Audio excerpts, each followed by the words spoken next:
I've never been much of a social butterfly. Luckily for me, I have a huge extended family, and I know that no matter what happens, I have a lot of support and love to come home to. I wouldn't change that for the world. But I can't always have them around. And I remember during my last year of schooling before Oak Grove, things were already a little bit difficult. 6 and 7-year-olds can be brutal. That all changed when I came to Oak Grove. Well, eventually. The first time I visited, in first grade, I didn't really want to come back. That day there was a game of soccer, and even after 4 years on the team in high school, I still have the same aversion to soccer as I had that day. I was sitting on the sidelines collecting roly-polies in a cup with another girl. At one point, I turned around and knocked over her cup. It was an accident, but she took it as a personal attack. She was furious, and for the next 6 months, I dreaded going back because I knew that the tall girl who collected roly-polies with me would hate me and make the other 4 girls in the class hate me too. And how would I get through the next years of my life without any friends? Yes, all this drama really went through my mind as a 6-year-old. I talked to my mom about it, and she, as always, as she as always has and always will, she soothed my nerves.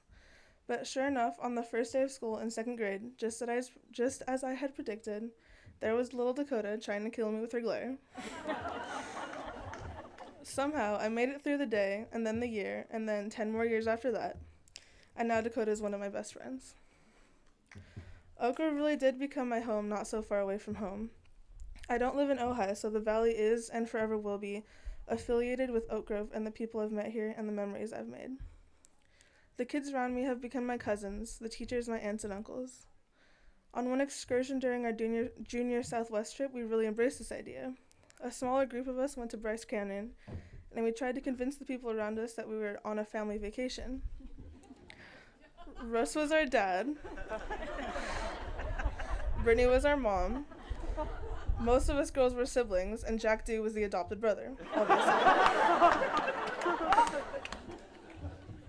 Even though it was a joke then, that trip was one of the many moments that has led me to be so nostalgic today about my little family breaking away and spreading out over the world. We may not always get along, but you can't choose family, and you have to love them anyways.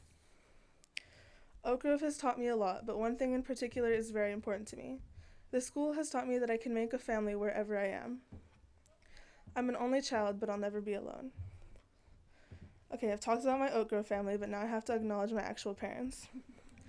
I honestly couldn't have asked for better parents. I'm the kind of person who sometimes needs a push to reach my full potential, and although I may not have been able to appreciate my parents' guidance throughout my years, I recognize that they have helped me develop ways to manage my life, and I'm forever grateful for that. I know I'll make many mistakes, but the unconditional love and support that you two give creates such a strong net for me to fall back on. I love you. My whole life, I've been blessed with a close-knit family. I knew I lucked out from the beginning. What I didn't know is that I'd be so lucky to have a family that extends out to the people around me here today. Thank you.